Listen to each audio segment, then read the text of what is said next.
Greetings, everyone. In the booth this week, we've got Tayden, Howdy. and we're going to get set here for the second race in the Sylvania Cup Series. It's going to be a 165-mile event here at Brands Hatch. And coming into the race, we had a surprise winner at Fontana and a lot of talented road course racers that are going to be, I think, making a big difference here. It'll make for an interesting cast of drivers at the front of the field, I believe. So as I get this set up, there we go. You'll notice we got a ticker for this. This will be going forward for the rest of the season, which will be nice. On the front row is Greg Forian and Alexander Rossi. Who do you have your eye on in this race, Tayden? Honestly, I think on road courses at least in NR, you typically the front about 4 or 5 drivers typically always seem to finish the best. So I guess I'll have my eye on Rossi.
Gentlemen, start your engines!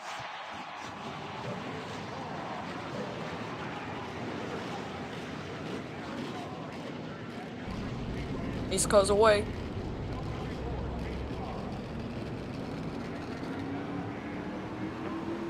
Boys, coming at you. Make it a go, man. Let's have some fun. Pace car is now down pit road as we're ready to take the green flag.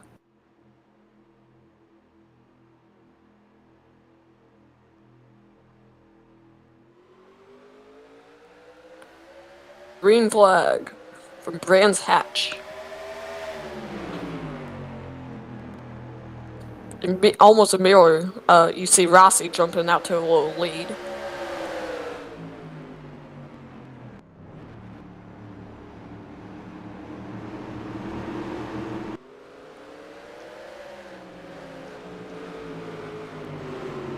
So they are 2 by 2 by 2 for good, the entire field. Well, not much anymore.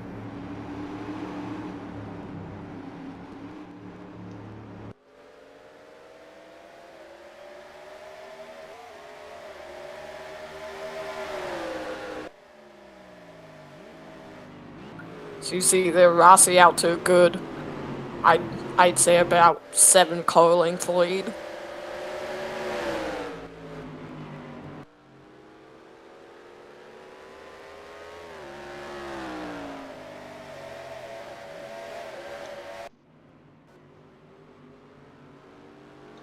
Oh, I realize now that my mic was muted this whole time and I was talking into it.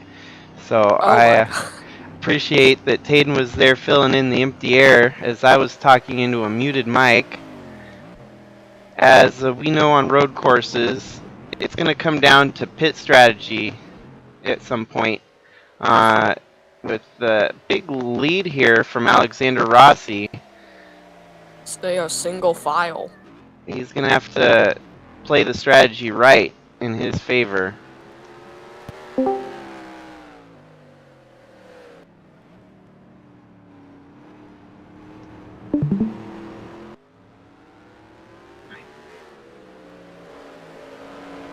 And anyone tuning into the stream, bear with us as I'm trying to do the live stream to see just how well the ticker works. There might be a little bit of lag during this broadcast. This is more of a test trial than anything, and more the best way to do so on the most intensive kind of a track would be a road course. So if this stream can survive at a road course, then I know for a fact that there's going to be no trouble doing live streams on ovals. It's kind of neat having the rolling ticker up above as we can see who's running where at all times. I won't have to be fumbling on the keyboard and checking to see where everyone's running. And we can just give you a better production of the race that's at hand. Looks like we might have a battle here heating up for second. Will Power, our 2022 champion of the series.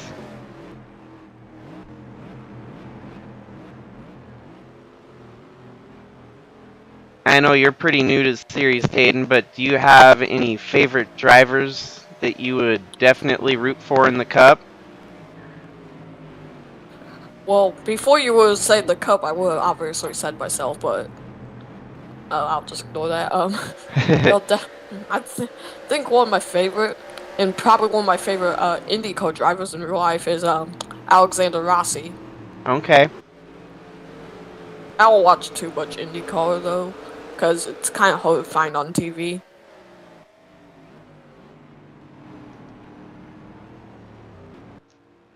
So you can still see Rossi has a big old lead. How bad is the cracking on my audio? See if I can. It's not bad. Not terrible. No. So Rossi's out to about 2.4 second lead over Guido Piano. Guido's actually holding off Will Power for the time being. Yeah, if those two keep fighting, Rossi's just go get further and further away. As you can see, and those AIs being absolute great drivers and driving in the grass. But I'm not gonna question it. If it works, it works. What's going to be interesting to watch here will be the points battle at the conclusion of this race. We all know that Alan Taylor won at Fontana. Ooh.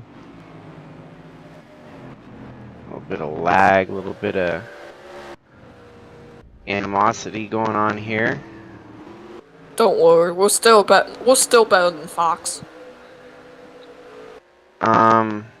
But yeah, our winner from the last race being the 28 of Alan Taylor, he's currently slotted in 35th place and has a lot of work to do. So from first to dang near last in his second race out on the season, that's going to shake up the points. Guido Piano finished 10th in this last race before us, and solid second. That would probably slot him up really high in the points, actually.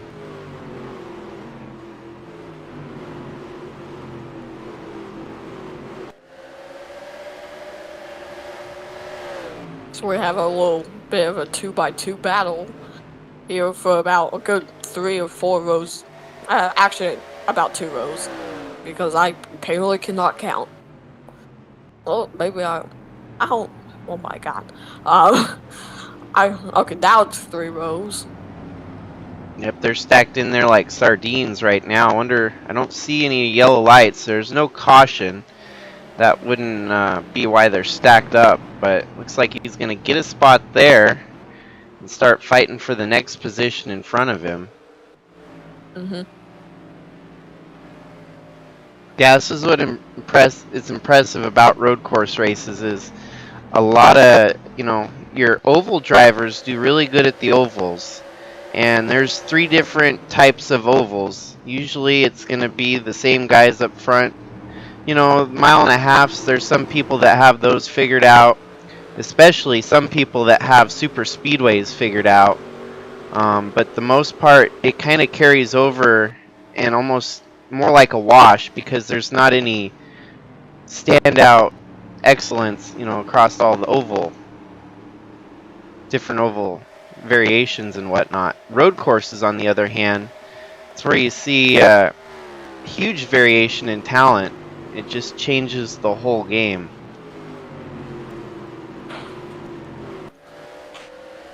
It's looking like so far the 18 of Chaz Chadwick is having a hard time getting it figured out on the road course here. Yeah, it's definitely not like how he was in the trucks.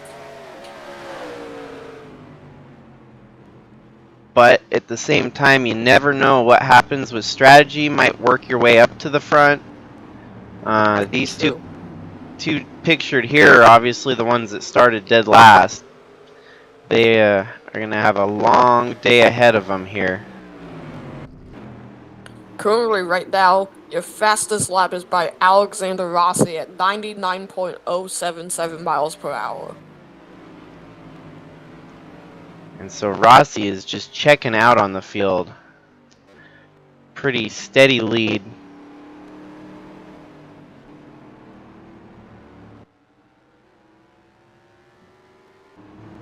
Guido's still holding down second in his BMW.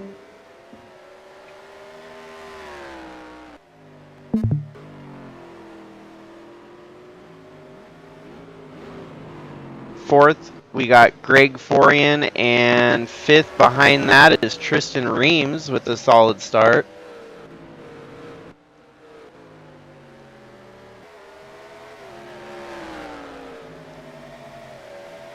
A little bit off topic here, but for some of these truck guys moving up into the Busch or even Cup Series, since the trucks never ran on any road courses, that will be interesting to see how they perform.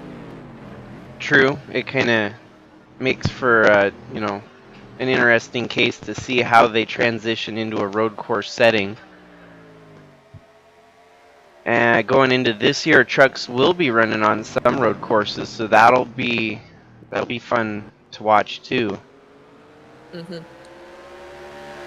Originally, Truck Series was conceived to be a super speedway, almost like completely super speedway series, but with the growth and the amount of people that have joined in, it's going to be more diverse set of tracks in 2023. Trucks will also be broke up into 2 different seasons. We got a winter season and a summer season, so we'll have 2 champs a year.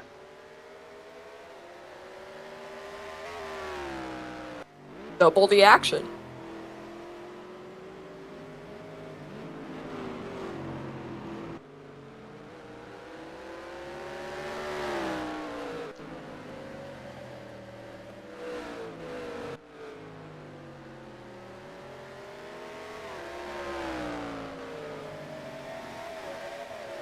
Yeah, in the Cup Series, we also have the tracks pretty diverse. I set it up so that we have 12 of each track type, so you'll have 12 speedways, 12 short tracks, 12 super speedways, and 12 road courses. And there is no repeating tracks on the circuit. So we only go to Daytona once, we only go to Talladega once. Most of the marquee races, we'll do like the Coke 600 at Charlotte, the Daytona 500 at Daytona. And yeah,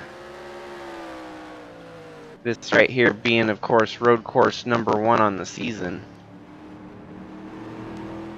Although many people not gonna appreciate some things, I feel like we need to appreciate these holo drivers. They have to drive across the world and into outer space sometimes, at least like 5 times like a week. Wonder how much they're getting paid. Right?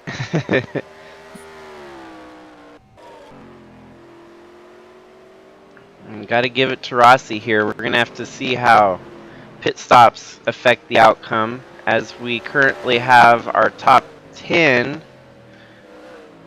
Alexander Rossi leading, Guido Piano second, Will Power third, Tristan Reams now up to fourth, so he made a pass on Greg Forian, putting him back to fifth. Sixth, Rick Quick. Seventh, Justin Daytu. Dalton Scott with a fifth place last week, running in eighth at the moment. Cam Jordan in ninth, and Howard Schuler in 10th. Howard Schuler definitely had the tough break award at Fontana, having started at the rear, working his way to the front and leading laps, only to run out of gas and ultimately finish towards the end of the field. It didn't give any proof of how good his car was, and I think we're seeing today that he still got, a good car under him. Cam Jordan in order to win championships in these series, you can't just go out and just win races every now and then. You have to stay consistent. Yep, you got to kind of rack them up and continue to win. Chadwick and Monty Shangle still at the tail end of the field right now.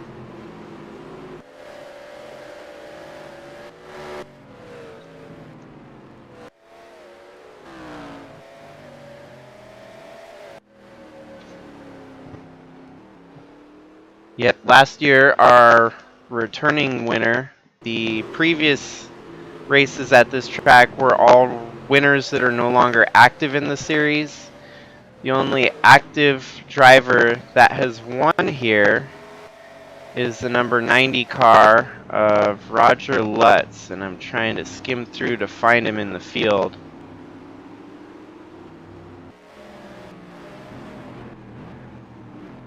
There we go. Roger Lutz currently running in 18th, so mid-pack.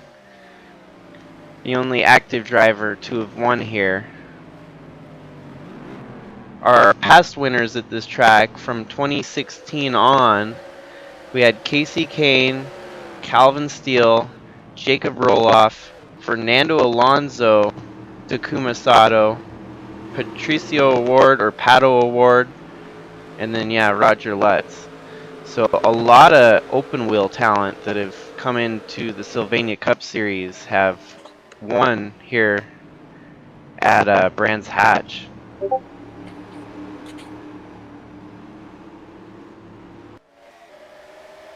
It was kind of neat having Fernando Alonso in the series for a year when he was doing it. Was about the same time he was doing his IndyCar crossover, and he came and raced here in the Sylvania Cup.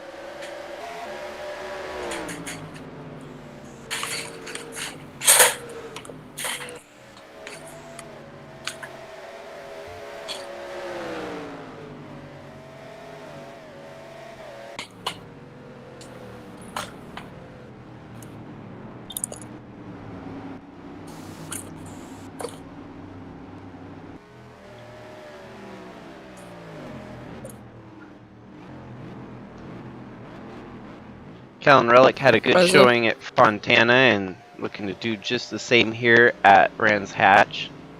Currently running 11th.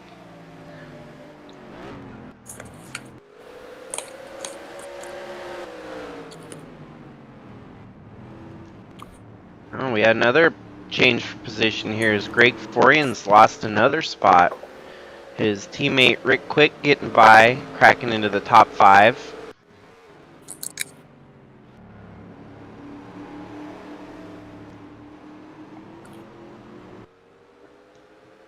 So you got any bets on whether we'll see a actual caution or not? Because the way it's looking right now, I give it 50-50.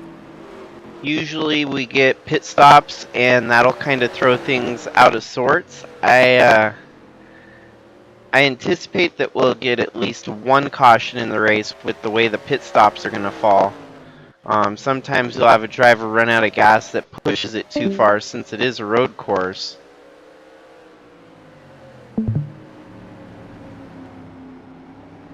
Yeah, you gotta make sure if you have to pit, you pit.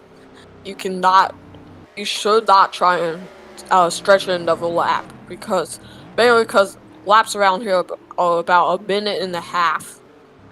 So there's a pretty solid chance you won't be able to make it back. True. And that's impressive. We got our second Aero McLaren car putting its way into the picture here. Tristan Reams is going to try to join his teammate Rossi at the front as he's caught third and second place on the field here. We got to see Tristan Reams run a lot of races last year as he was part of the Truck Series and the Busch Series. He had a couple wins each apiece in trucks and in Busch. He did well enough to earn himself a shot at the Cup Series here in arguably a pretty strong entry, wouldn't you say, Tayden? Yep. Aero McLaren doesn't mess around. They don't cut corners. They're usually, top line.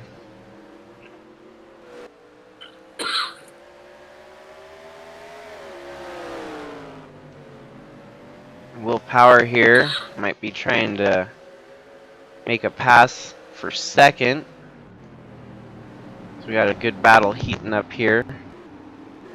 This battle's never truly gone away. It's been ever existent for second here. You can see those yellow stickers on the back bumpers, meaning 37 there, Rookie of the Series. Number 8 as well, Rookie of the Series.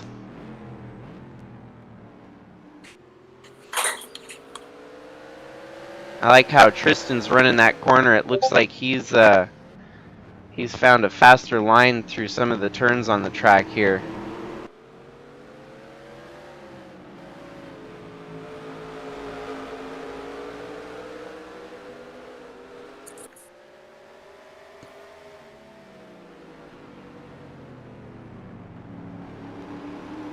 Yet again, I do want to apologize that the road courses might be a little laggy all year, as it's one of the more demanding track types in NR 2003.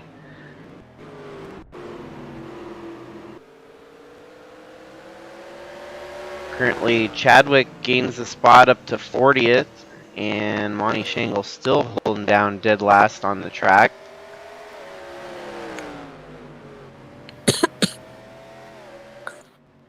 I believe that Tristan Reams might be one of our huge gains of the race so far, as he's been passing cars pretty frequently the initial start of this one.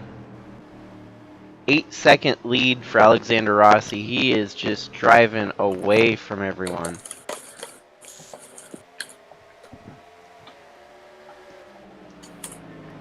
And to no surprise, the IndyCar talents are running towards the front here. That's most of their schedule is on road course and street circuits.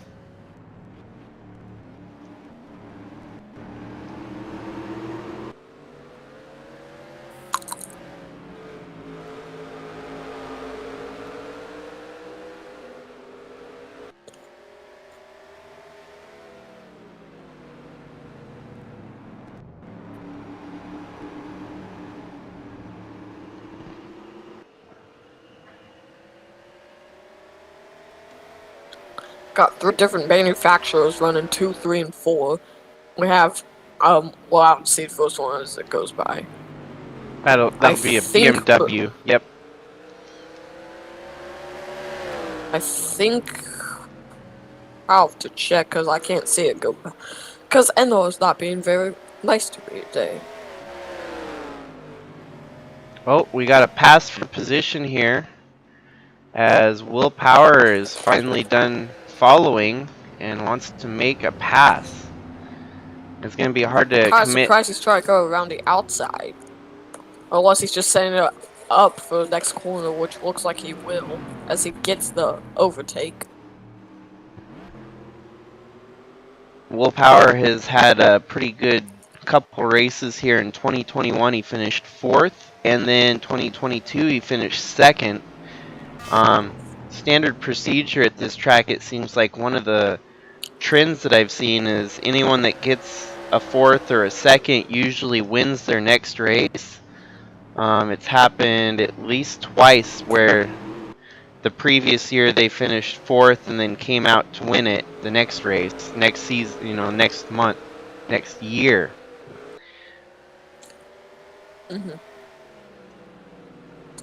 So perhaps Will Power's the one that'll be pulling it off here today. Still a lot of racing left. We still have 50 laps to go, and pit stops are going to put things in a bit of a bind for some of these drivers.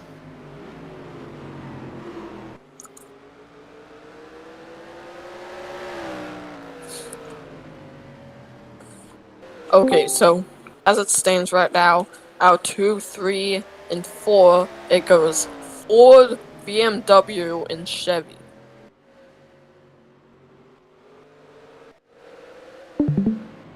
And if you go even further back, you got Dodge and Jaguar. So 5 manufacturers represented in line with each other. It's not too often that you see that. Especially with how many manufacturers are in the Cup Series.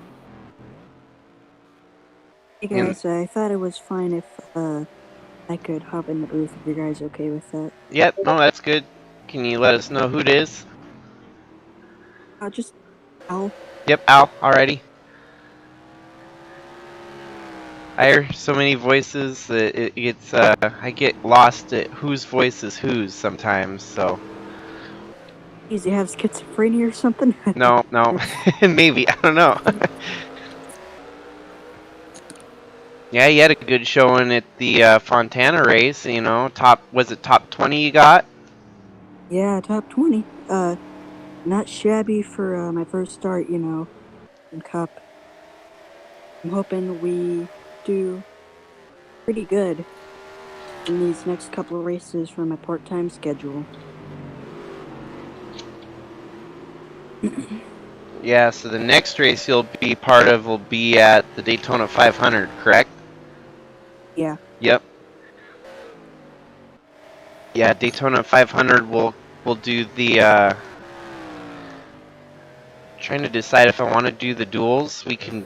We'll definitely have a bunch of part-timers that'll be attempting the Daytona 500, so still mostly open enrollment, or we'll have about as many part-timers that we had in the first race at Fontana trying for Daytona, so There's going to be a qualifying race. what I was quickly interrupt you both, but just to share a little leak I found is that Weiss Motorsports is currently up for sale. Yeah, and he's gonna try to work his way up into Cup, so he plans on selling his assets and truck and trying to secure a full-time ride in Cup. So that'll be interesting. Very surprising. In trucks, Atlee Weiss has been very dominant. He's won a race if I can remember. He's had some pretty good performances. His team, yeah. Series. His team won a race. Atlee hasn't won a race in trucks yet, but his teammate did.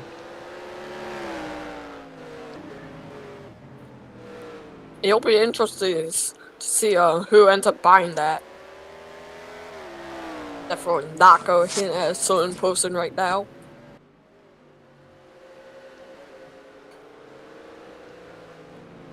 There will be some cup teams up for sale eventually too. Looking towards like the Ganassi stable, maybe even we already have Penske that got partially leased out to a couple, a kind of a group owner deal, and maybe the same situation for Ganassi as well.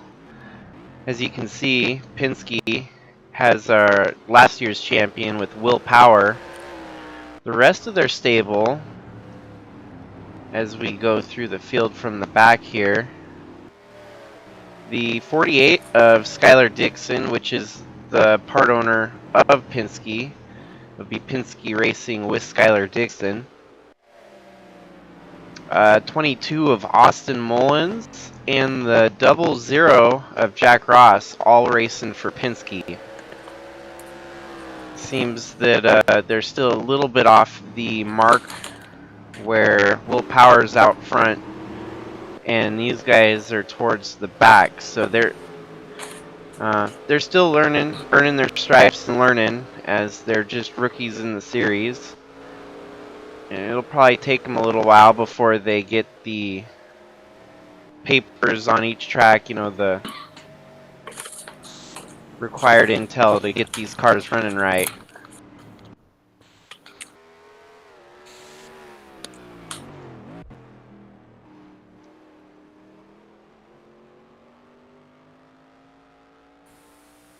As right now, it looks like Tristan, like, about almost nobody near him. It looks like Tristan Reams looks like he's out doing hot laps.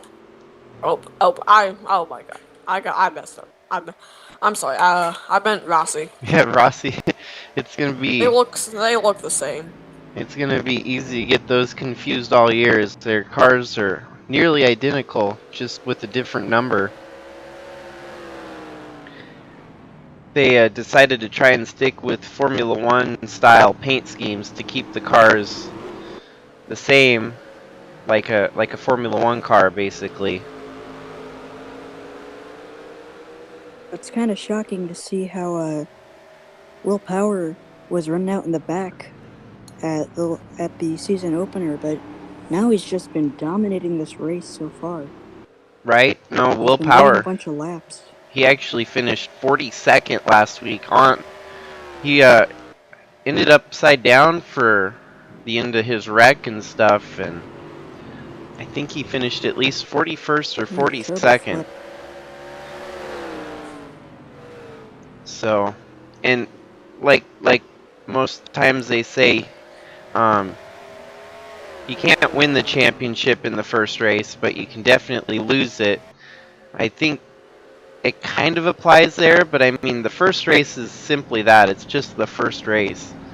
You can make a lot of, you know, changes throughout the year to work your way back out of the hole.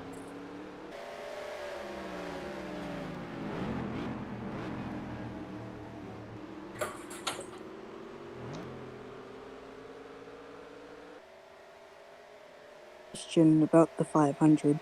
Will there be qualifying races just like it was at Fontana?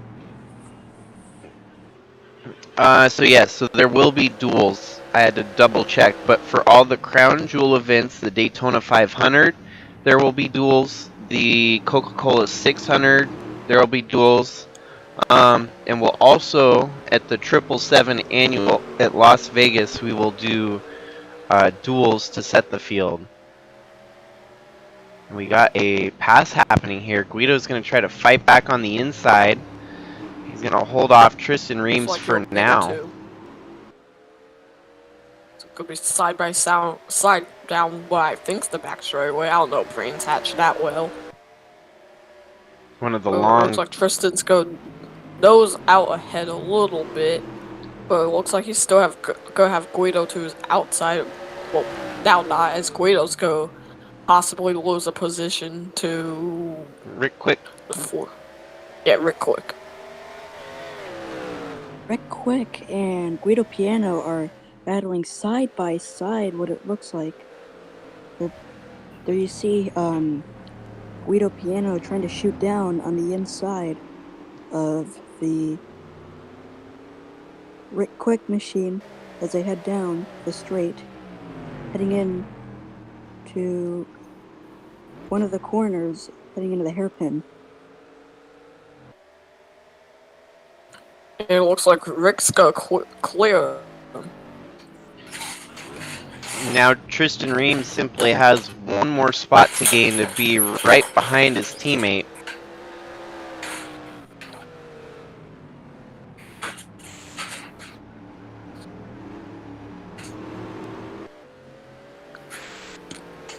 Laps are clipping by pretty quickly here. We're likely going to have to see some green flag pit stops if there's no caution.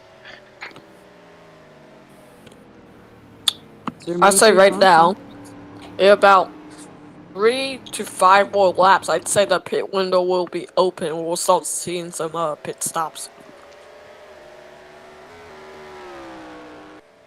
And that sort of stuff is gonna get spicy, especially along the entry and exit. Hopefully no one gets impaled on the pit wall.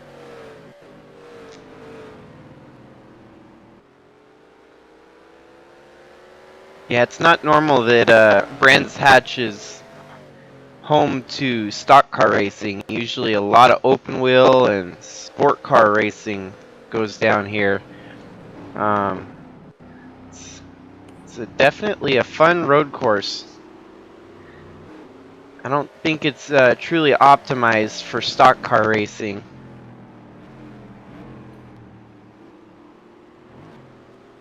And since this race started, we've gone caution free. The leader for all 23 laps so far has been Alexander Rossi. Rossi's out there to a sizable, nearly 10-second lead on the rest of the field.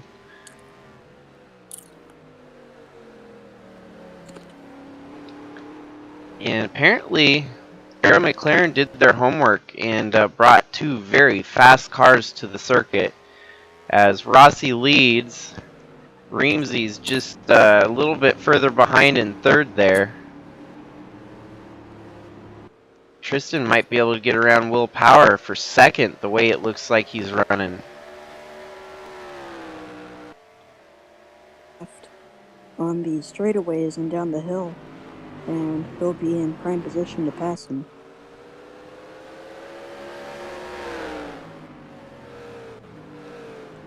I got a feeling that Reamsy here, he might just be the next big thing. I mean, it's his rookie season, and even though he is with a higher caliber team, he is running extremely well. For sure, yeah. No, I think his experience from Trucks and Busch are going to pay off for him, as it's going to help him, kind of catapult the competition here. And it's always nice to have a power plant under you, kind of like Kyle Busch going to Gibbs or something. It's good equipment, and you're gonna, obviously do well. But you also have to equate for the driving half of it too. And I think Reams is just getting started here.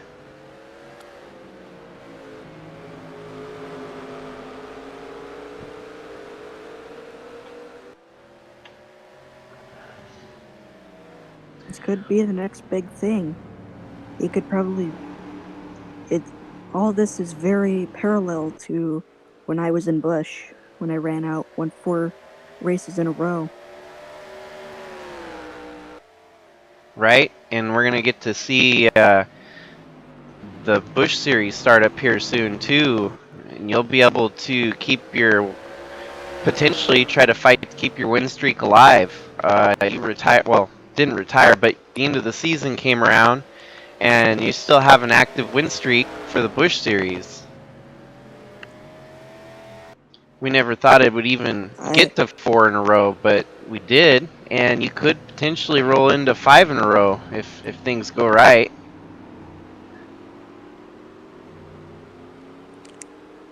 But you know how the way Fontana is. It can be pretty crazy.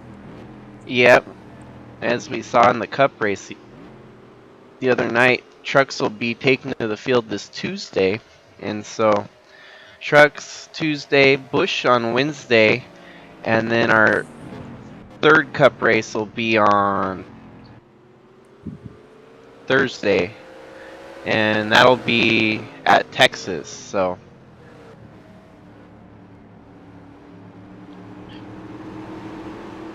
A lot of AK the advancements wo- throughout the off season. I bought out the old Evans Racing Busch program since they announced it would be shutting down, a whole new engine program. So I think we might have a bright future ahead of us in Busch. you want to So I've spotlight been your primarily team, focusing. Taden, on your team in 2023? Sure. Let's see. At least for 2023 in Busch, I'll be driving for Gavin Legend. And in the truck, I have my a 3-truck team actually, and not gonna try. Well, This is if you're in the Discord, you should already know this. Is that my plan is to I want to build up a which is my main priority right now. And then for that, once I have that, I'll move up to just either like part-time Cup or full-time or like only Busch, and then build up the Busch program, and then end up try and build up a cup program. So in that way, I'll so the Busch and trucks will be like development teams. Cool. Yeah, and then Al Bunch, you got your team all established. Like you were saying, you bought out the remnants of Evans Racing, and you've formed what's the team you formed?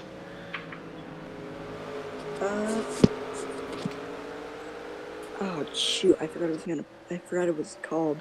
But we bought. But LFG bought our engine program, and so we're gonna get all brand new equipment.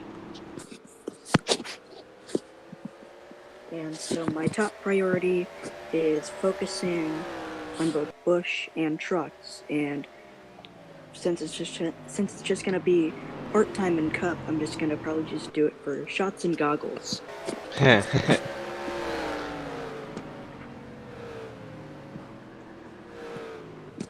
The crazy thing is, if you go and look back at some of the statistics for last year's truck series, at least for me, the first about 2 or 3 races were absolute beautiful races.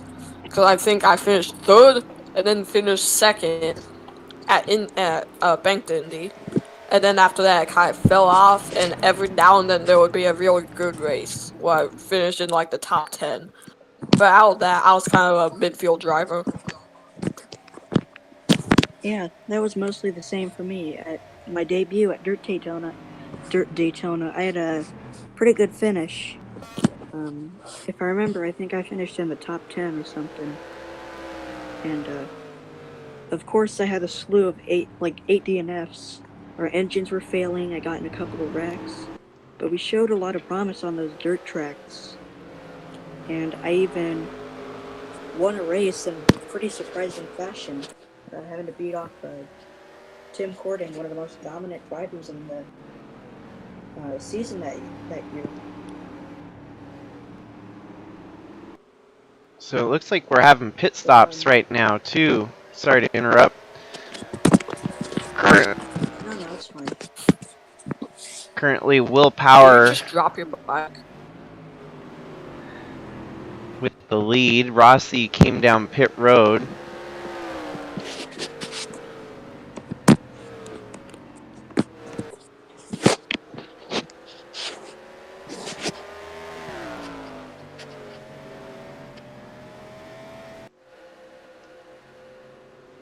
probably going to see Willpower come down pit road this time by, I'd imagine. This is where things Maybe get... some other drivers at front. This is where things will get interesting, is we'll see different drivers on different tire strategies. Here it comes. Reams will be staying out another lap. Reams will actually get credited with leading his first ever lap in the Sylvania Cup Series. So, congrats to Tristan Reams on that milestone. As we have Willpower, Guido Piano, and it looks like Justin Day2 coming down pit road. Dalton Scott, Roger Lutz, Greg Forian, Jimmy Johnson, Kara Carl, Tyler Shangle, and Tim Cording right there. So a big slew of them coming on pit road.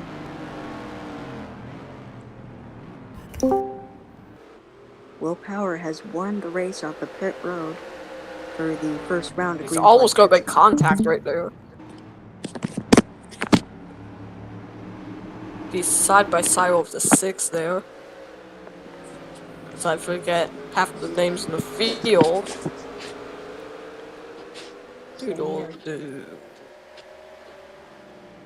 I should just keep the roster up on my phone.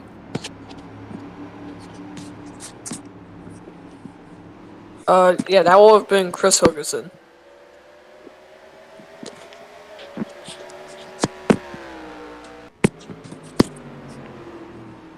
Yeah, I'll give you a Jacob. I'll quickly give you an update on the ticker.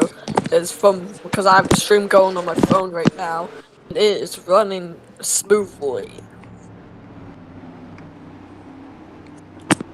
It's still better than Fox. Yeah, I prefer the older tickers. I don't like the new one.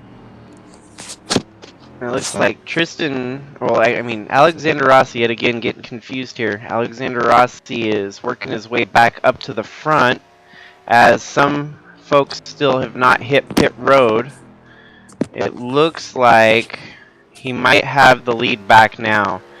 So currently Rossi takes the lead back after he passed Scott Dixon there. Tristan Reams is going to come out third. Willpower making a charge on the outside there. Might get his second spot back on fresh tires. This is a slick move on Willpower's part. I almost thought I was gonna make some contact right there. I'm going to be right back. So. To see someone pass.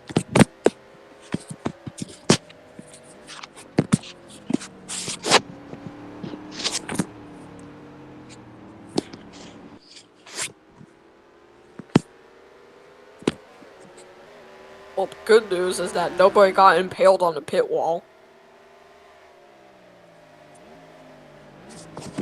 Well, not at the moment. Yeah, I shouldn't say that too early. I have great luck when I say something.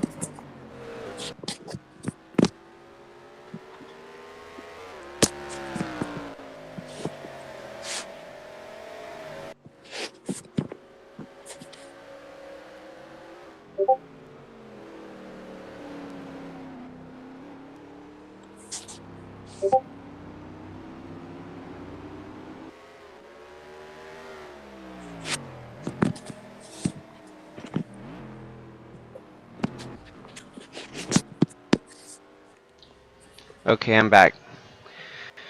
So, let's see. Tristan and... So Rossi with the lead. Willpower. Guido Piano back up to third. Tristan Reams is losing some spots here. It looks like the cars that pitted earlier with fresher tires are blowing by him. Yep. Yeah, these fresher tires, they're gonna pay off any second now.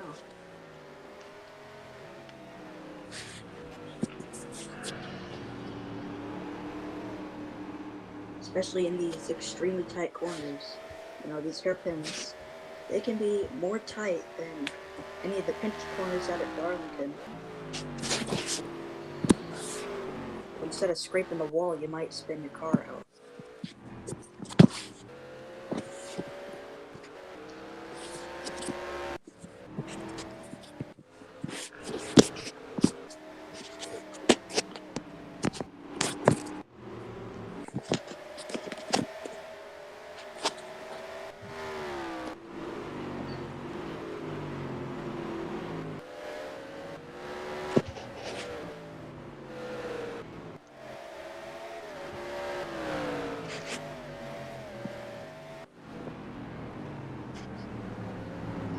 Is here in about 3 or 4 laps. We'll go be at the halfway point. And still, as it stands, your fastest lap is still by Alexander Rossi, and that was posted a good 10 to 15 laps ago. No doubt about it that Rossi might have the best car here today. The only thing that's going to stop him is something mechanical or miscall on a strategy for the most part. And in real life, Alexander Rossi has had his fair share of bad luck when it comes to strategy. So you might just stay tuned to see how this one plays out.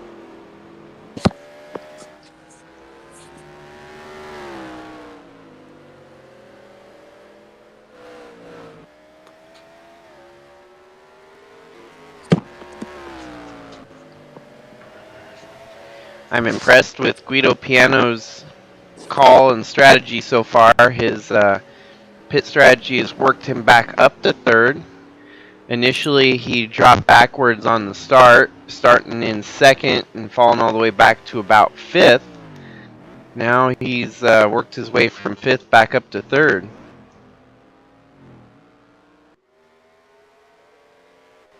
See why he has some really good road course experience. He's from Italy after all, of course, and there isn't really any oval tracks unless you count Monza, but that track's been pretty much abandoned for years. Well, the oval part, of course.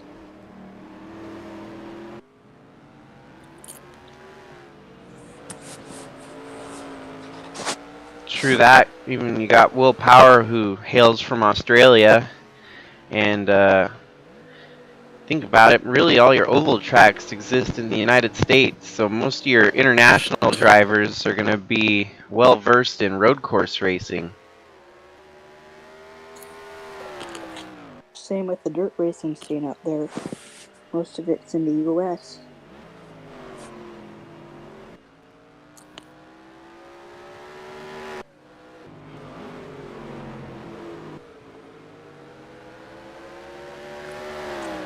Justin Day 2, he came from the Busch Series last year, and his prowess had earned him a shot here in Cup.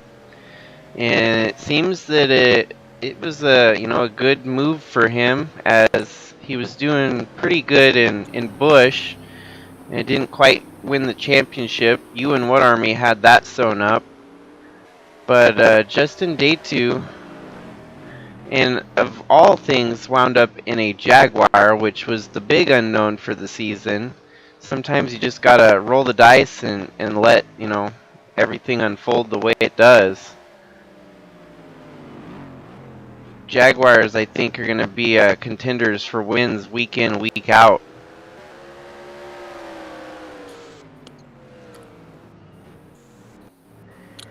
His team owner, Kellen Relic, has dropped backwards, it looks like. Pit stops have really shaken things up here. One of the crazy things, it looked like the 90... Yeah, the 90 of Roger Lutz, our defending winner here, worked his way from mid-pack all the way up to 7th. So he's working the strategy in his favor, and obviously knows how to wheel this cup car around at Brands Hatch. Still, our fastest lap belongs to Alexander Rossi. if we look and see, the 90 car turned the 11th fastest lap, so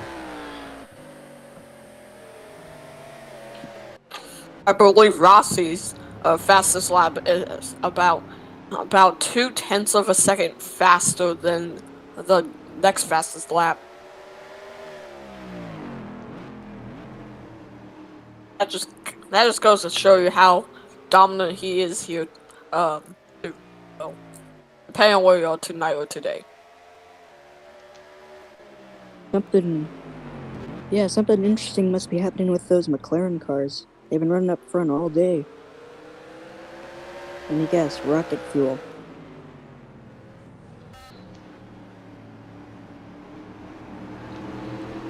Reams here in a heated battle for position against Justin Day 2. He settles in front of Day 2. Rick Quick behind them.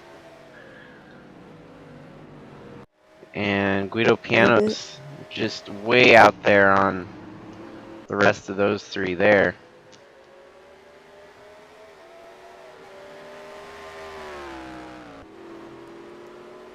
So like Taden was mentioning earlier, we are currently halfway through this 165-mile race at Brands Hatch.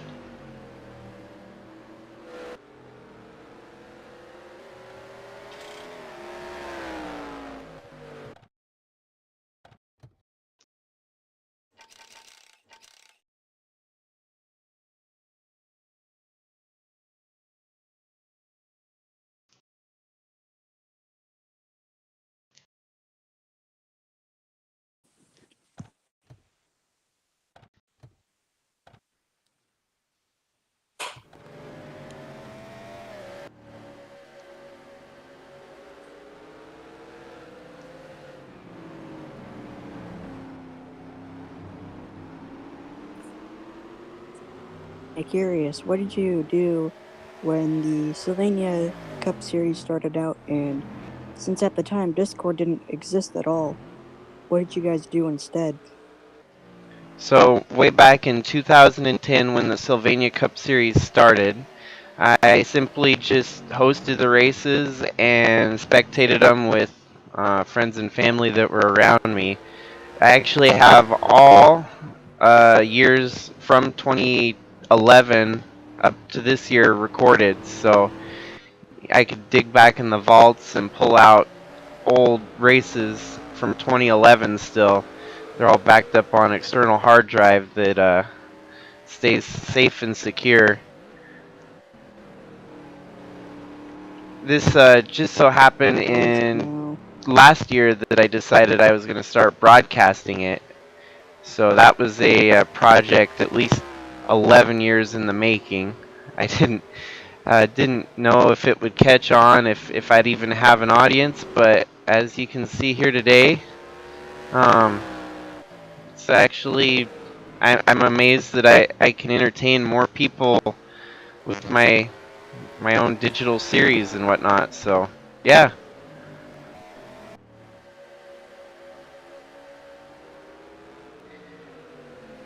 It's definitely... I'd be thinking that you'd probably be broadcasting a lot longer. By that you mean broadcast if I would have done it sooner? Yeah, that's what I thought originally. Well, I guess it just kind of came to me that I thought about doing it, and it keeps it interesting for me. At first, I wasn't sure to continue doing it, and the one thing I needed to keep it going was to change it up and do something different, and so that's where I came up with the idea to do broadcasts of it, and hopefully continue to broadcast as long as I feel interested in doing so. So It'd be interesting to see like all the paint schemes, like a paint scheme archive. And I've been trying to. It's a little bit harder with the the older mods not having readily accessible renders, and you could just use the game, the game um, when it renders the car on track, you could do that and take pictures of them, obviously. I've probably spanned at least 8 different mods in the 12 years that I've raced. I started out on the Bullring 2010 mod, and that turned into the 11. I think BR 15, BR, the Bullring. Each one that they made, I kept following the Bullring mods up until I got into the ICR mod, which I really like. Also, kind of favor the ICR mod because the creator from Seattle, Washington, Mystic, made the mod, so I kind of like repping the local guy,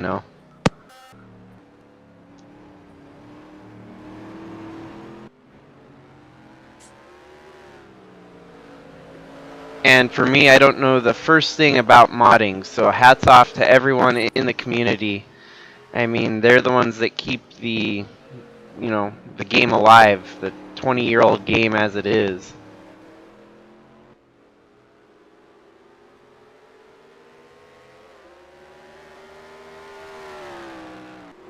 This game's over 20 years old, and it actually still holds up to this day, surprisingly. Yeah, not only is it old enough to vote, it could legally drink.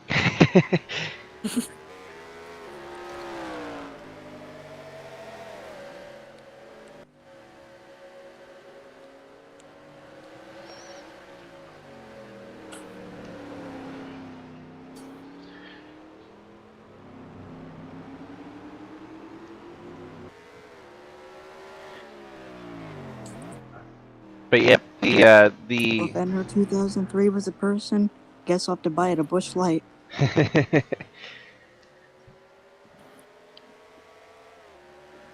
Yeah, luckily the series hasn't changed all that much from my main Cup Series here. In 2010, it was known as the Sylvania Cup Series then, as it is now. So, one of the long-standing traditions of the series to be flagshipped by Sylvania. There's also a lot of crown jewel races, of course, the Indy 550.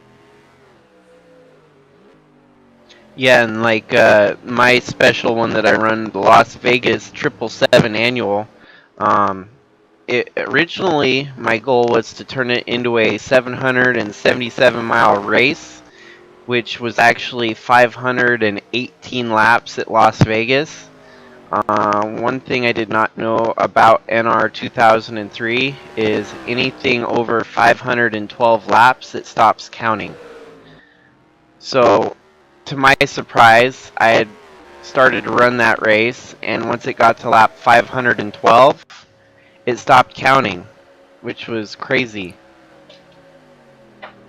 The cars kept running, and the lap tickers stopped counting, and they just kept running laps. They would have kept going until all the cars blew up and retired from the race. Out.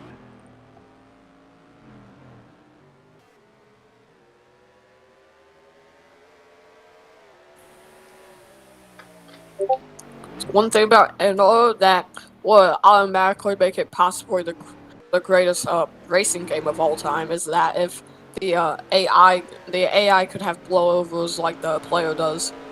I'm still shocked that we don't have that to this day. Well, and most of Inside line. them switched, or the original creators, NR 2003, went on to go make iRacing. So I don't think you don't see any new NASCAR games today because iRacing kind of fills that gap. I mean, what new NASCAR games are released are usually like kart. Think about it, like Mario Kart style. They don't put as much simulation into them. But that's where NR 2003 continues to be the hidden jewel of NASCAR games because it was the initial setup for iRacing for the most part. So if you're just tuning in, this whole race has been dominated by Alexander Rossi. As you know, in NR 2003, a lot of your road course races are a follow the leader sort of an ordeal. And this race is no different, as Rossi has led all of the 40 laps currently run here at Brands Hatch. The impressive stuff has been what's been happening right behind him. Initial start, Guido Piano started third. He's reverted back to third. He dropped all the way back to fifth, but with pit strategy, is slotted back into third. Will Power has slowly been working his way through the field, and so far highest running order in second as he runs right now.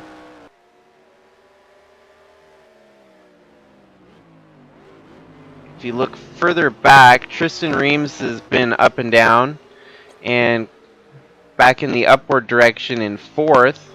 He's trying to join his Arrow McLaren teammate at the front. Justin Day2 and Rick Quick are defending winner here. Roger Lutz up to 7th.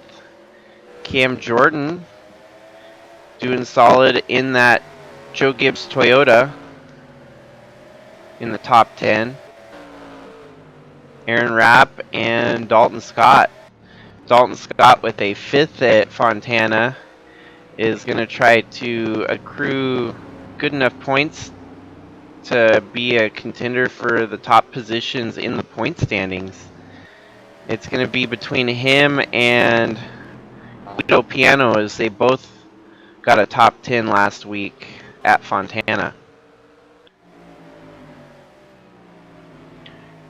We'll likely see one more green flag pit stop before the conclusion of this race, and it's probably going to fall just right so that we don't have anyone having to short pit or run out of gas at the end of this one. They can run about 30 laps on a run. They pitted around lap 30. We'll probably see them come back down pit road with about 10 to go.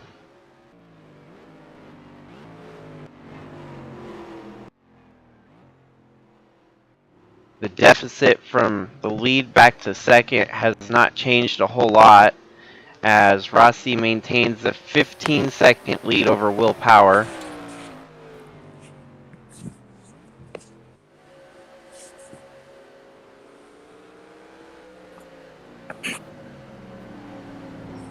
Alright, I'm back. I had to get Pedro for a sec. He was bothering me.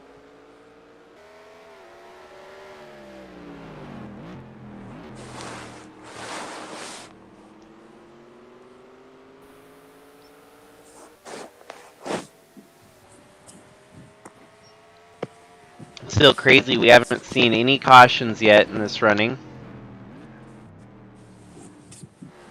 Honestly, knowing my luck, I'm gonna probably end up being wrong here, but I think we go this race completely caution-free.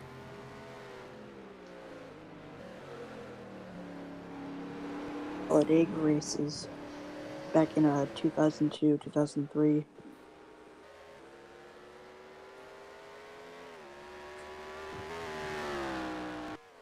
I see this race going caution-free unless something absolutely ridiculous happens. Like someone get impaled on the pit wall. Well, and Alexander Rossi Big could one. blow an engine, or anything could happen. Yeah. Crazy enough, Alexander Rossi is our 2019 Sylvania Cup champion, and then Will Power, our 2022 champion. And you look back to third, Guido Piano was our 2022 truck champion. So we've got 3 different champions in the top 3. Going back to fourth, Tristan Reams. 5th, Rick Quick. 6th, Justin Day2. Roger Lutz. Cam Jordan.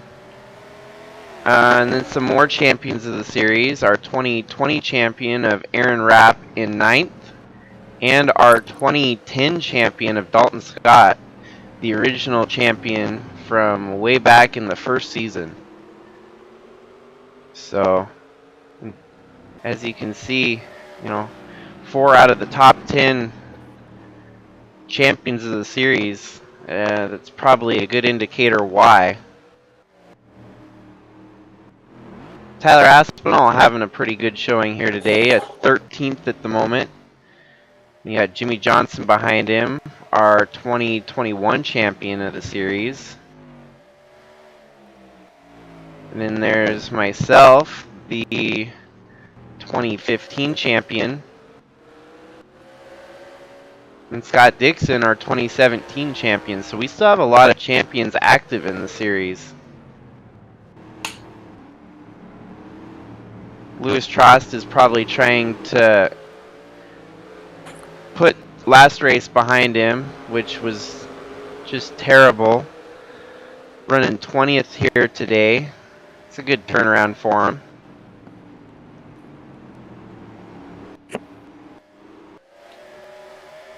I believe earlier in the Discord, Al, I believe you said something about trying to add a possible Hall of Fame to the series. All 3. That's correct. I'm all for that. Sorry, I can't move right now. My cat's trapping me. He's sleeping on top of me, so...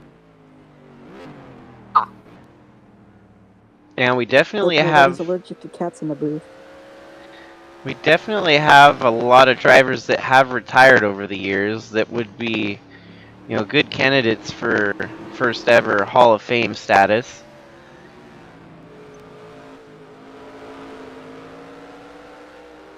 The one, the amazing factor that exists throughout the entire series is the fact that there are no repeat champions. Since 2010, there's been 12 different champions in 12 years. That's an honestly amazing stat. It's near impossible to duplicate or, recreate, because if I did it in another 12 years, we'd probably get a repeat champion. But it just, the luck and, the parity, definitely the parity, as we were talking earlier, the different manufacturers spread out through the field.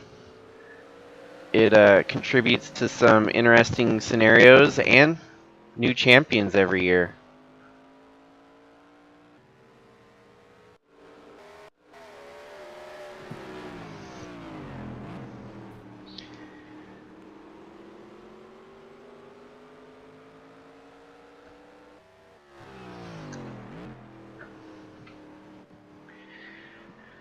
So with the order again, we'll see just how far ahead Alexander Rossi is. He currently, the lead's kind of shrinking. Will Powers cut it down to a 12-second deficit on Alexander Rossi. We still have 22 laps left, so he might be able to close it all the way. Could make for an interesting charge to the finish here, as the remaining laps continue to tick away. The fact that there's been no cautions only helps this race go even quicker.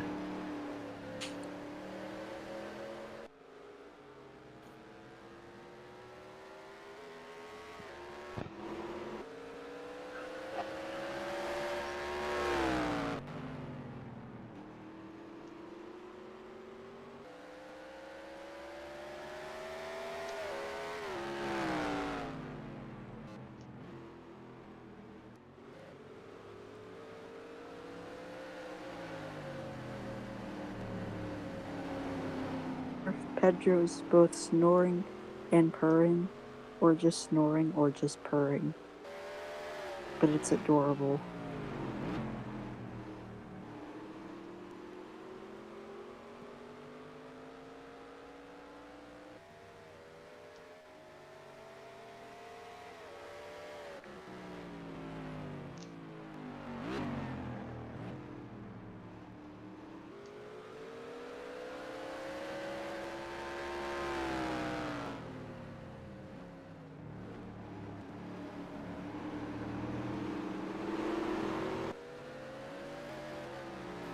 if I could add one, if I could ever add one track to, um, actually I don't even care what series it's on.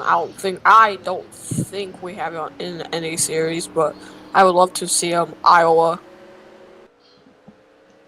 Mainly because I went there. I think a few years back. And I watched that. Watched a very good finish between Briscoe and Bell in the Xfinity race. If I'd choose would be Flemington Speedway.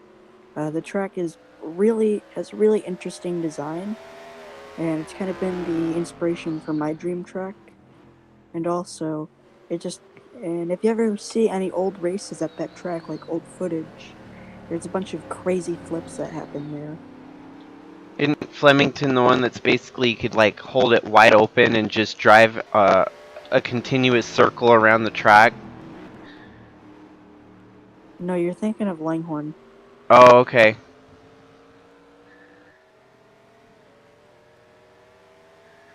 Pretty much, Flemington is shaped like a square, Okay. so it's like Indy, but just not long. It's kind of a smaller track though. Yeah, it's like 5/8 of a mile. Well, there we go. The lead So basically, continues to that's it. shrink as Will Power has cut it down to 11 seconds. Guido Piano is still sticking right there behind him, so these two are going to try to catch up to the leader before the end of this race. This to me is what's impressive about road courses is you could have 80 laps at a racetrack and one guy dominates the entire time, but someone else plays the strategy just a little bit different and the leader might be on the wrong call. And we're watching what's happening right here could potentially turn into a battle for the win by the end of it. I wonder if Rossi's starting to lose some of his speed that he had earlier. I wonder if it's just the fatigue of the race, or if the cause possibly has had a minor mechanical failure causing it to slow slightly. It's probably tied to his tires on this run. I think he pitted earlier, and these guys pitted later. Oh, and as you can see, Alexander Rossi, our leader, down pit road right now. So he's making his Right there, final. either he's pitting, or well, I think it's a mechanical failure because it's gotta be a little early to pit. Still 20 to go, and they just pitted about 10 or so laps. Well, not even 10, more like 15 laps ago. So we'll have to keep an eye on Rossi and see just how he comes out with the pit stop here. As we're watching these two, they are running 1-2.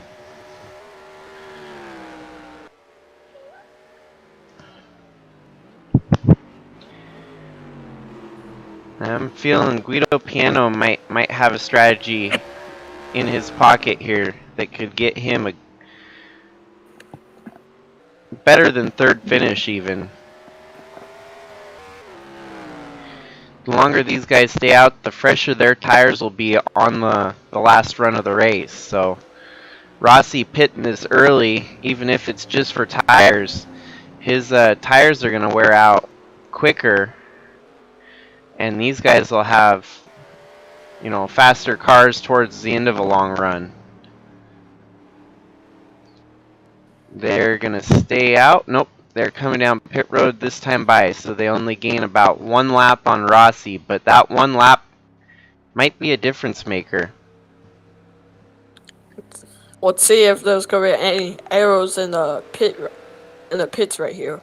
I believe Tristan Reams is now taking the lead. Yep, Tristan Reams will inherit the lead for the time being.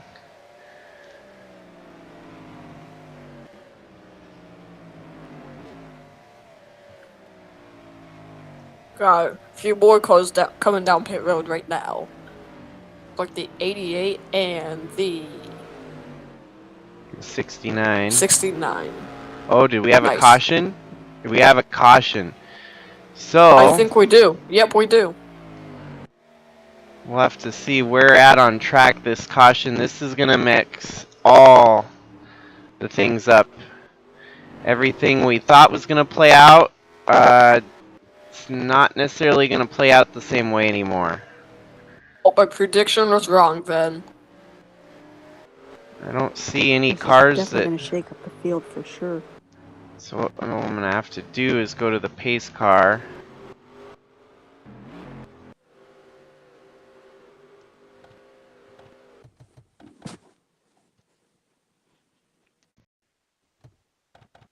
And perhaps it's a debris caution. We'll just have to see exactly when the caution drops.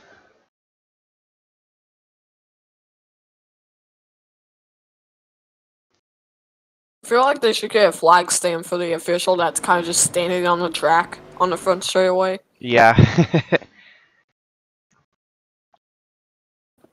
And looks like it may have just been a debris caution as no one got sideways. Nothing out of the ordinary. Unless they consider the off track when they're coming off pit road as a potential spin or something, but no one wrecked. We're going to get a double file restart here at the road course with a whole different lineup at the front. Tristan Reams inherit. Cautions breed cautions. Let's see if that'll actually stay in place here. I imagine Reams has got a pit here. Hopefully he doesn't run out of gas under caution.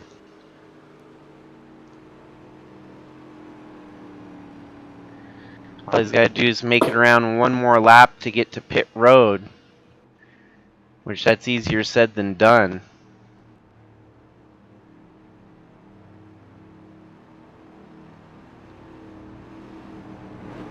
Alexander Rossi's lucky that he's still in the top 5 even after the caution. Tyler Aspinall up into the top 10. Cam Jordan running 3rd right now.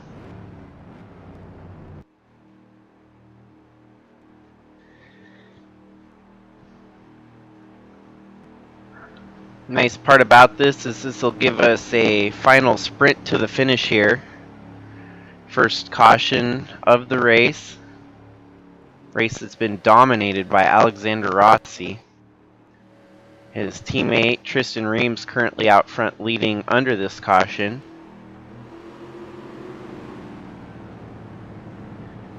I think we're going to see quite a few takers come down pit road here, I imagine.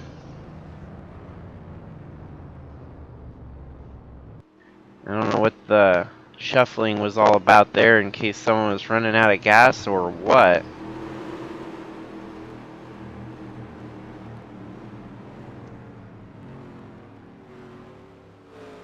Yep, as we're going to see, I think it'd be smart if, Alexander Rossi stays out, because you obviously don't have to get any more gas, but this also creates a scenario where these guys are going to be on older tires. As you see, our top 3 stay out. They already pitted, so they don't need new tires, need gas or any of that. But this means that everyone that just pitted is going to have fresh tires, and I think we're going to see them try to blow through the field.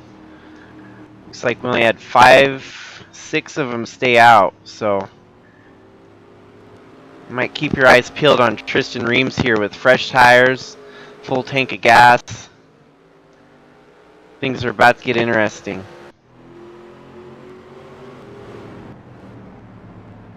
Midway through the track, the lights on the pace car should go off here, as they only run 2 laps under caution at the road courses.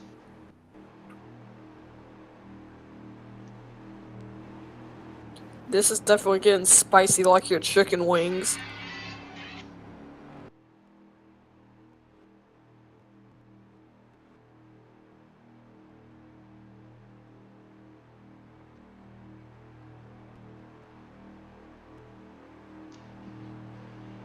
Definitely, it's going to be spicy like a chicken wing when the flag drops on the restart here. Wonder if we're gonna see anything, any kind of like indie road course style dive bombs into turn 1. I wouldn't rule it out. There's a lot of cars still in the running for the win here.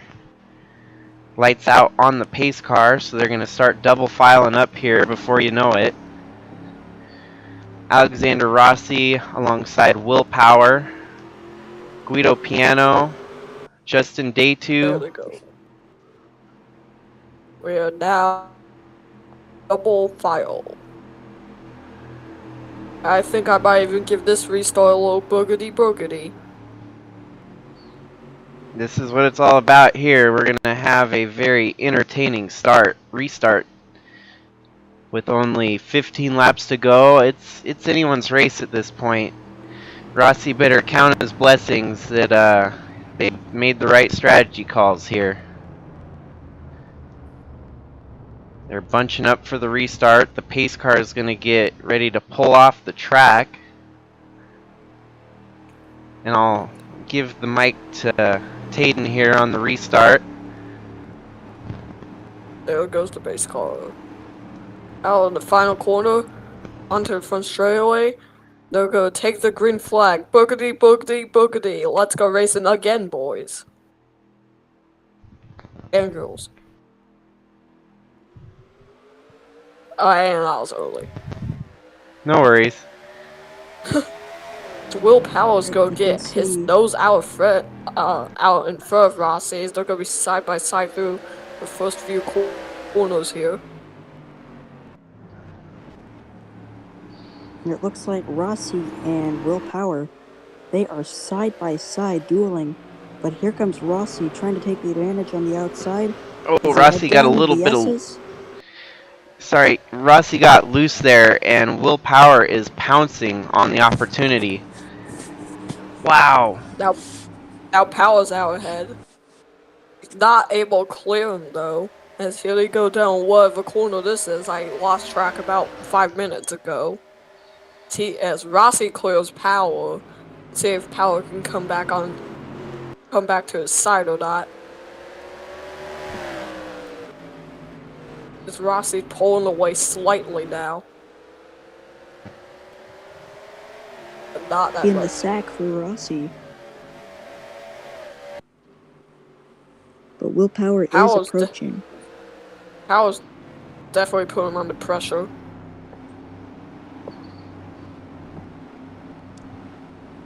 Let's see if we get Here a they fast come lap shooting down the hill. on this restart here. I'm wondering, with everyone at a fresh restart, we might see the fast lap get tweaked with in the next lap or two.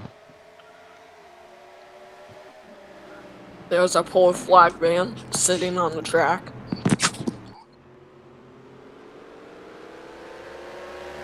Now much of the field's now single filed out. Strung out pretty soon. And Rossi could have that huge lead he had during the start of the race.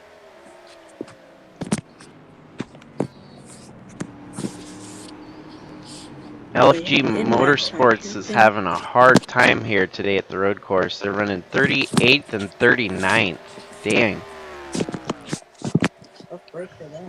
Uh-oh, Dalton Scott fell a lap down. He was running in the top 5. He must have had...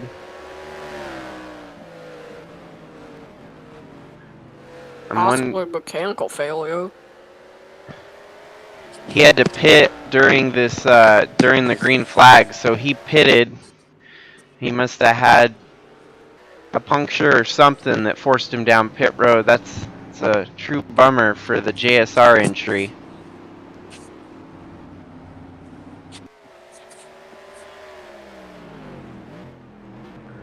as it doesn't seem like the gap between Rossi and Powers is increasing that much, but it's definitely not decreasing.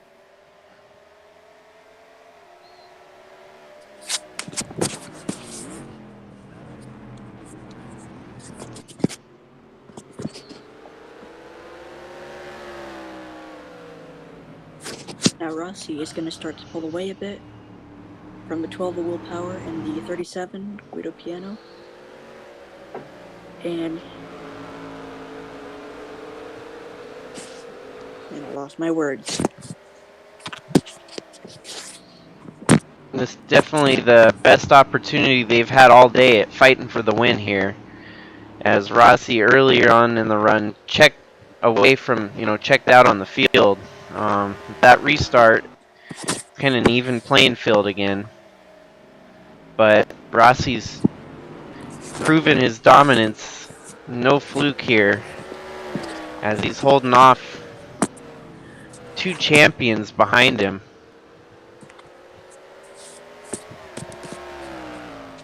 Yeah, the first one being last year's Cup Series champion and last year's Truck Series champion.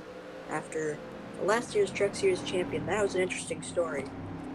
We had 3 drivers, all mathematically eligible to win that championship, and Chad Chadwick was involved in a wreck, and Guido just happened to be in front of Jim Cording and win that championship. Yeah, there were so many scenarios that could have played out in that truck championship last year. We had at least 5 drivers that were really strong all year. And Guido Piano, in a must-win situation at Pocono, sealed his deal by winning that race, making it to the final 3. And he definitely didn't have to win the final race at Talladega, but icing on the cake. Yep, icing on the cake he did. Yeah, and the sprinkles, an amazing finish. Side-by-side action. And I happen to be the one to finish second.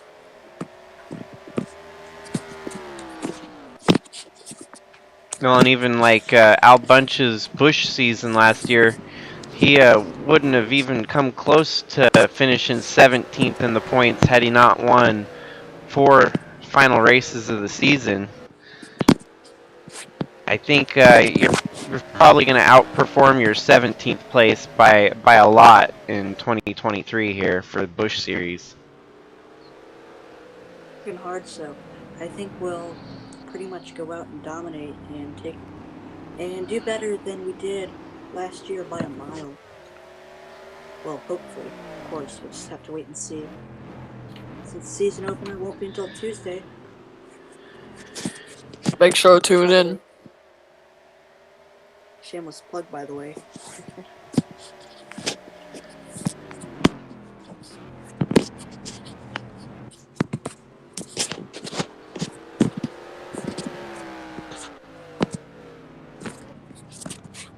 We only have 12 laps to go here at Brands Hatch.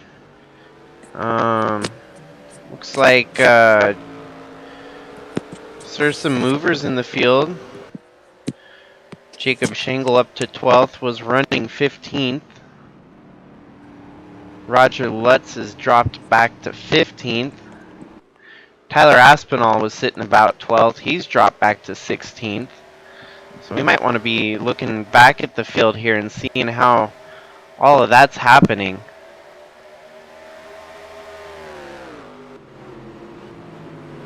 I believe one thing that we can't forget from last year's truck season is that I think it was in Canada that that Zachariah Thompson, not Thompson, oh my god, I mean Armstrong, that he rode on 2 wheels through a wreck, and then I believe after that he was fine. I think, yeah, that was at Euro Speedway in Germany, if I remember right. Yeah. I don't know why I thought Canada. But he got on top of the wall and drove the wall kind of like something out of the Cars movie in his truck.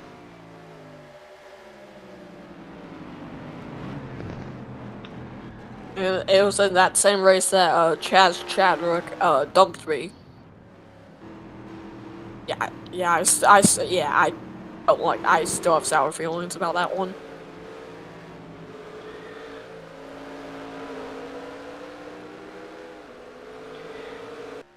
Aunt Me person had the short end of the stick for the truck series last year. Definitely should have been a contender for the championship, but got knocked out when Guido Piano stole the show. Aunt Me person winning the first truck race, the inaugural truck race of 2022, and going on to make it to the round of 6 before getting eliminated, just coming up short, not qualifying for the round of 3. He's proven that he's going to have a good run here in the Cup, I believe. He had a top 10 at Fontana, and he's staring down the barrel of a top 10 here at Brands Hatch.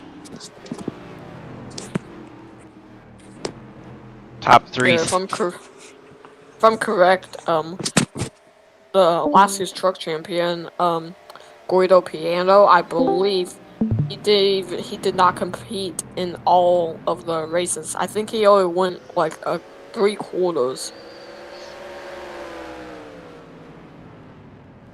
Yeah, he kind of joined the series definitely a little late. controversy there. Kind of a Kyle Busch scenario where he only started part of the season and still became champion. And that's how the playoffs usually kind of mix things up. It makes it a little bit easier for a driver that may not start every race to come in and try to win the championship. But by the rules, Piano had made enough starts. Well, at least he made it into the top 35 in points, qualified with a win, and then wound up winning the championship overall. So we might see more of those shenanigans going forward with the truck series, since it's going to have 61 drivers this year, and it's still growing too. I wouldn't be least bit surprised if we get more than 61. Honestly, give it maybe after 2023, we just maybe might be up to 100. Very possible. That would be something else. If we hit 100, we just might have to start like a 4th late model division. That's kind of what I was thinking just now too. If we get that means that we'd have to do 3 heats of at least 35 drivers, 3 heats to determine who's going to start every race, which that would just be insane. On track here, it looks like Tristan Reams is fighting for position. I'm thinking we're going to start seeing the fall off on the leaders, the tires that they have. Reams was one of the first ones that came out on the pit stop during the cautions, so Reams' tires definitely fresher than the cars in front of him. And wouldn't that be crazy if Tristan Reams was able to drive by everyone and steal the win from his teammate here? With 8 laps to go, it's very, very possible that could happen. And how earlier we were talking about the fastest lap, and that is still held by Alexander Rossi. And now that was, I think that was during the first 5 laps of the race. So that he set down a screamer of a lap at the beginning, and it's not even come close for anyone else to catch it. Man, Tristan Reams, 7 laps to go here. Let's see. His fast lap this time, or speed, was a 132.9. And Guido Piano, 132.9. All the leaders ran a 132.9, so he's right in pace with them. I still think you're going to see more fall off in the next couple laps. I believe Rossi's starting to fall started to fade a little bit, even though it may not look like it. His last lap, he ran a 133, almost flat. I mean, it may not look like much of a difference, but it might be a sign to show in the coming few laps.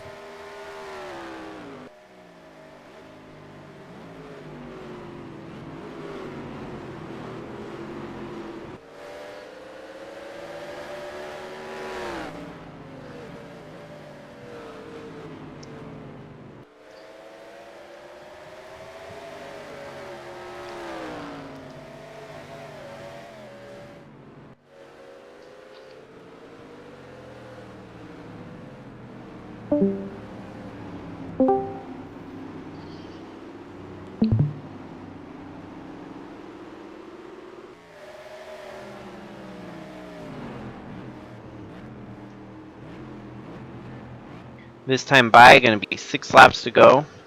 Wow, it looks like one of the biggest gainers in the race, Monty Shangle, who started dead last, up to 24th. His teammate Alan Taylor up to 26th, so last race winner, still fighting deep in the field.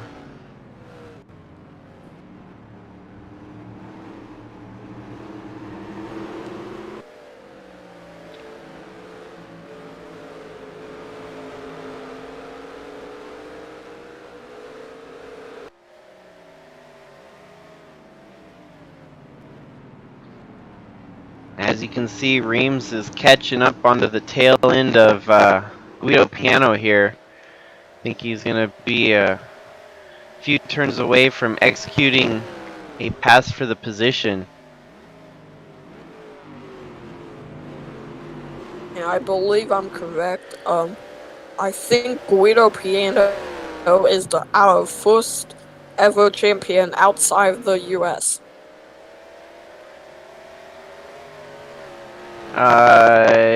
Other than the few, including Will Power from Australia, in the. Well, Are you, I've been fictional, yeah. yeah, no, amongst the non-race car drivers, he is the first from outside of the United States in the series. Hopefully, I can become the first Nebraskan too.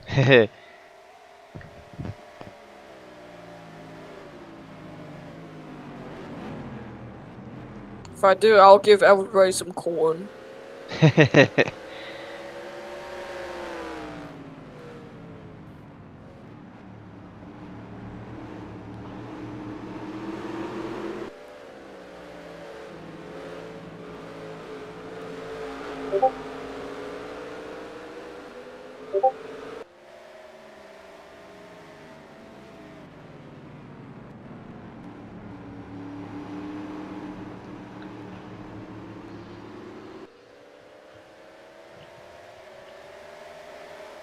Apparently, Al's bike is having technical difficulties.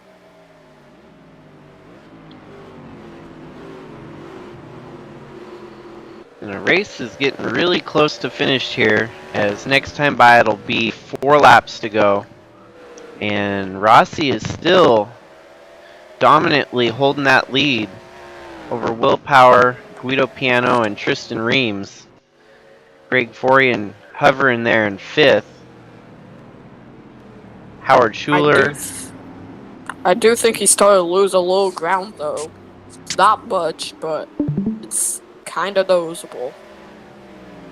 Oh, there we go. You guys can hear me now? Yep. Yeah, my mic had some technical difficulties, so...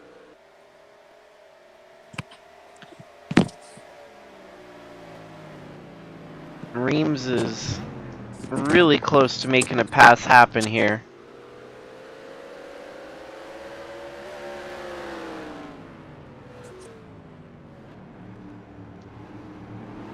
All he has to do is stay in that draft to that 37, and he has to bide his time to know when to strike, and soon enough he'll be in the 3rd position, taking it away from Piano. Well, and these 4 cars are about the closest that they've been together since the start of the race.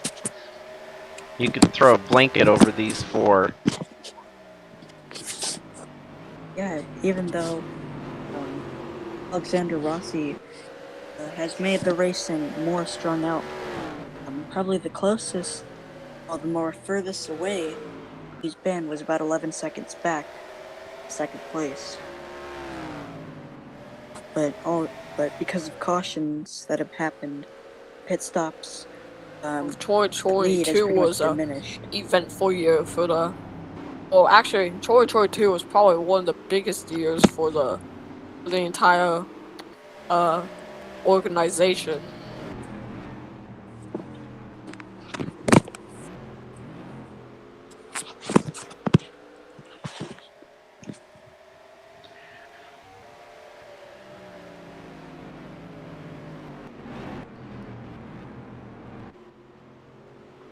Wow, Rossi turned a 133.8, and compare that to Tristan Reams, who turned a 133.5. And the gap now from first to second is only about 0.8 of a second. Earlier, if you're watching way earlier in the race, it was about 18 seconds.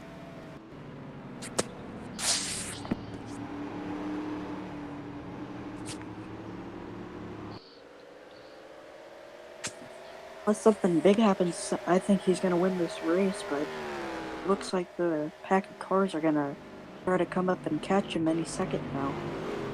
Oh, Will Power got a little bit out of sorts there. It might have been.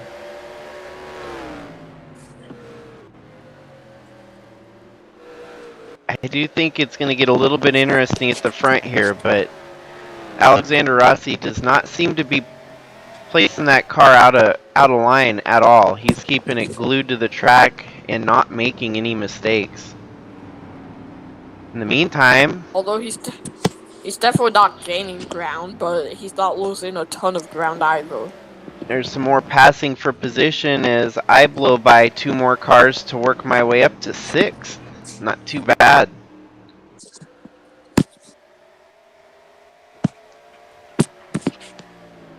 Whatever you win your next race, I say we have a party. Celebrate like it's 1999. No kidding. Pedro, light me the cigar when Jacob wins.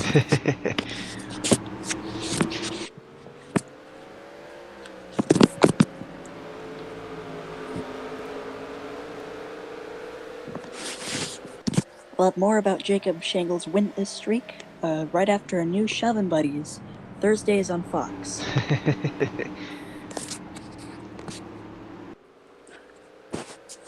Man, it's just it's stretching itself out again. Like we're not gonna see. There's potential here for a last lap pass to potentially materialize, but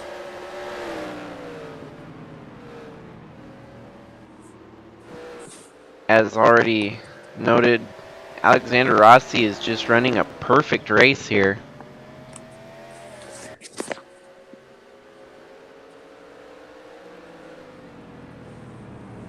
Honestly, the whole top 5 is putting together a perfect race. They're running nose to tail, not budging, maintaining position over each of the drivers behind them. Yeah, they've just been completely flawless for the whole entirety of this race. Even though they have switched up positions during green flag pit stops. We're But it's just mostly now on the final lap, I believe. Nope, we'll have 2 to go. It'll be 1 lap, then the white flag. Oh, yep. Oh, wow, Guido Piano. Gonna try to pass Will Power. They're gonna battle side by side. That's the best thing that could be right now for Rossi, is these two fighting for position. That's only going to let his lead lengthen and probably solidify this as a win for him. As you can already see, he's almost doubled his lead already. And Piano is going to clear the 12 of Will Power, the second position. So now Tristan Reams is going down to the inside Will Power. Now they're He gonna be might get now. done here in this corner, which looks like he will. Yep, he does. So now Will Powell's gonna fall back a couple of spots. And this race still ain't over. We're going to get the white flag this time by. And Guido, could it potentially be a 1-2 finish for Arrow McLaren? Or is Guido Piano going to spoil the party here?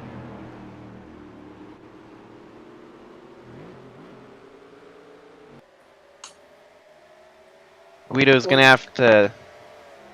As we now have the white flag sponsored by absolutely nobody. Yeah, Guido's going to have to put together the perfect lap here if he wants an opportunity at winning it. Rossi would maybe have to make a mistake too. There's a lot that could happen in this last 2.5 miles of racing here.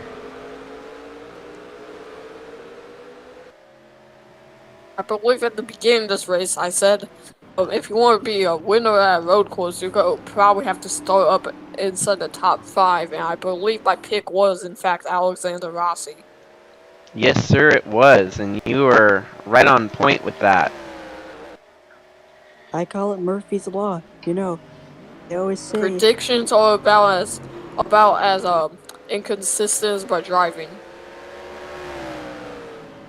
here they come down the final stretches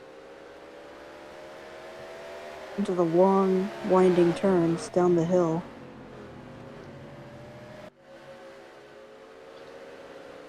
I'm thinking Guido's going to be able to hold off Reams here for second. Rossi's going to come out of his second to last corner. Here they come, straight down the hill. He's going to dive down the final corner here. Yeah, into that tight hairpin. Onto the front straightaway. Final I corner. believe, yeah. Okay, yeah, it's front straightaway. And Alexander Rossi's going to win here at Brands Hatch. Piano second. James in third. Guido second. Reams third. Will Powell fourth. And I need to look at my roster because I forget all these names. Yeah. Greg Forian coming home fifth. Howard Schuler in sixth. Cam Jordan in seventh. Wow, where did Jimmy Johnson eighth, Scott Dixon ninth, Aaron Rapp 10th. There must have been something that went wrong with my car. I was running 6th up until the last lap there. Oh, how Way back in 25th. How cursed. I ended up... I pitted on lap 65. I was not able to go the whole way. Me and Tyler Aspinall both had to pit on the last lap there. That turned a good race into a bummer of a race. We must have just had enough to barely make it. As you can see, the 10 car run out of gas on the last lap here. Ryan Blaney out of gas. It's just kind of standard road course chaos. Somehow I didn't get rammed in the back of. Unlike the last time. But congratulations to Alexander Rossi and Arrow McLaren. Their team finishing a solid first and third. And the caution came out for the folks that ran out of gas on the last lap there, so we still had gas shortage race for some of the drivers. Not the leaders though. The leaders were able to work the strategy in their favor. Solid finish for Guido Piano and Tristan Reams, both 2 rookies of the series, showing that they belong here. Sorry, I went silent for a second. Somebody called me.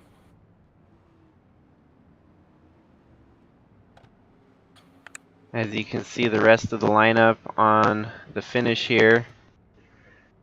A little quick reference. Scott Dixon 18th, Tim Cording 21st. Ant Me Person 30th. Ewan What Army 31st. Chaz Chadwick 33rd. Yay for those LFG cards. And unfortunately, Dalton Scott finishing dead last on the field. So. Oh, DNFs as well. Nope. Yeah, everyone finished at least on the lead lap or one lap down. Did you push that thing? Okay.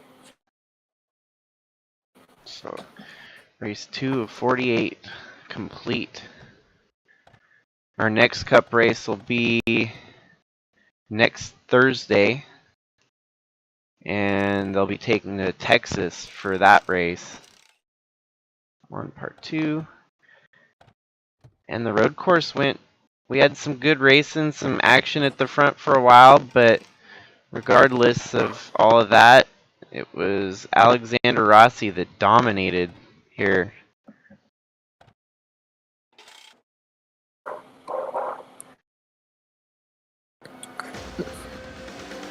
Hope it's been a blast calling this race with you, Jacob. Yeah, And Al. thanks guys for hopping in on the booth on this one. Thank you everyone that Yeah, no tuned problem, man. in on it too. Yeah, on the track, definitely on Tuesday, so be in the booth, and I guess you'll see me on track. And so yep, we'll be racing. Our next race will be the 10th with the USA trucks. We'll be doing the duels on Monday night, and the duels will set the field for the main event Tuesday night. So thanks again everyone for what it looked like in the All-Star race. I hope I do well, because in the All-Star race I had I had 2 of my 3 trucks in the top 3. Nice. So yep, I'm gonna go ahead and finish up the stream here. Thanks again everyone, and hopefully you have a good week and catch you on the next one. Like Peace.